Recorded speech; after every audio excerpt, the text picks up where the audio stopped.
അപ്പോൾ ഫ്രണ്ട്സ്, നമ്മളിപ്പോൾ പോകുന്നത് വളരെ ഫേമസ് ആയിട്ടുള്ള ഒരു വാട്ടർഫോൾ, ഒരു വെള്ളച്ചാട്ടം കാണാനാണ്, ഹൊഗനക്കൽ. അപ്പോൾ നമ്മൾ വണ്ടി പാർക്ക് ചെയ്തു, ഹൊഗനക്കൽ വാട്ടർഫോൾ കാണാൻ വേണ്ടി നടക്കുകയാണ്. അതിൻ്റെ പരിസരമാണത്. ഇഷ്ടംപോലെ ടൂറിസ്റ്റ് ഉണ്ട്. ഒരു കവാടം കടന്ന് അകത്ത് കയറിയപ്പോൾ ഞാൻ അറിഞ്ഞത് കുട്ടവഞ്ചിയിൽ കയറിയാണ് വാട്ടർഫോൾസിൻ്റെ അടുത്തെത്താൻ സാധിക്കുന്നതെന്ന്. സോ ഫ്രണ്ട്സ്, നമ്മൾ വഞ്ചിയിൽ കയറാൻ പോവാണ്, കുട്ടവഞ്ചിയിൽ. വളരെ പ്രത്യേകതയുള്ള ഹൊഗനക്കൽ എന്ന പേര് കന്നഡ വാക്കാണ്. കന്നഡയിൽ ഹൊഗ എന്നാൽ പുക എന്നും കൽ എന്നാൽ പാറ എന്നുമാണ്. അങ്ങനെയാണ് പുകയുന്ന പാറ എന്ന രീതിയിൽ ഈ സ്ഥലത്തിന് ഹൊഗനക്കൽ എന്ന പേര് ലഭിച്ചത്. നമ്മളിവിടുന്ന് ഇറങ്ങി, ഇവിടെ കുറച്ച് പാറയിലുള്ളതുകൊണ്ട് ഇനി അപ്പുറത്ത് പോയിട്ട് വീണ്ടും ഇറങ്ങണം. എന്നിട്ട് അവിടെ നിന്ന് അങ്ങോട്ട് കൊണ്ടുപോകും.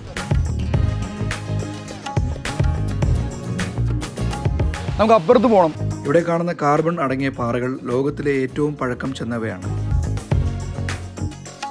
നമ്മൾ വഞ്ചിയിൽ ഇറങ്ങാൻ പോവാണ്. നിങ്ങളെല്ലാം കണ്ടിട്ടുള്ള ഒരു സിനിമയുണ്ട്, ഭയങ്കര ഫേമസ് ആയിട്ടുള്ള രാവൺ. ആ മൂവി ഷൂട്ട് ചെയ്തിരിക്കുന്നത് ഇവിടെയാണ്, ഈ ലൊക്കേഷനിലാണ്.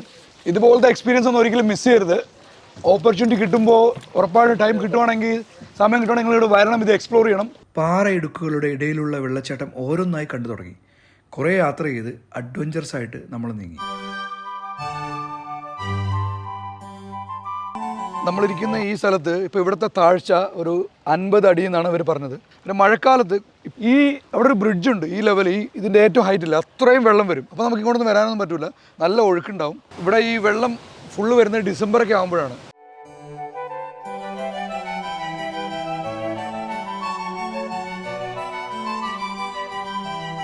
ഇതിനിടയിൽ കുട്ടവഞ്ചികളിലെത്തി കുടിവെള്ളവും ചിപ്സും വിൽക്കുന്ന ഒരു ചേട്ടനെയും മാങ്ങയും പഴങ്ങളും വിൽക്കുന്ന ഒരു ചേച്ചിയും പിന്നെ മീൻ പിടിക്കുന്ന കപ്പിൾസിനെയും കണ്ടു.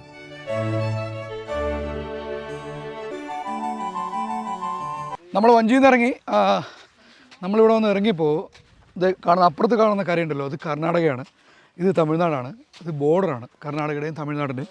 അപ്പോൾ നമ്മളിവിടുന്ന് തിരിച്ച് പോവാണ്. സമയം കിട്ടുവാണെങ്കിൽ നമ്മളവിടെ വെള്ളത്തിലിറങ്ങും.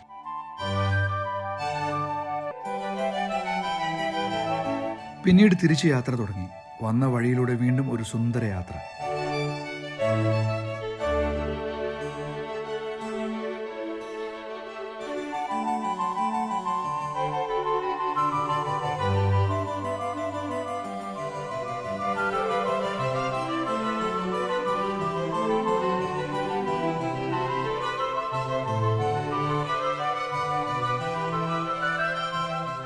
തിരിച്ചു വന്നപ്പോൾ കുട്ടവഞ്ചിയിലെ യാത്രക്കാരനായി ഒരു ഗോൾഡൻ റിട്രീവർ പട്ടിക്കുട്ടനെയും കണ്ടു.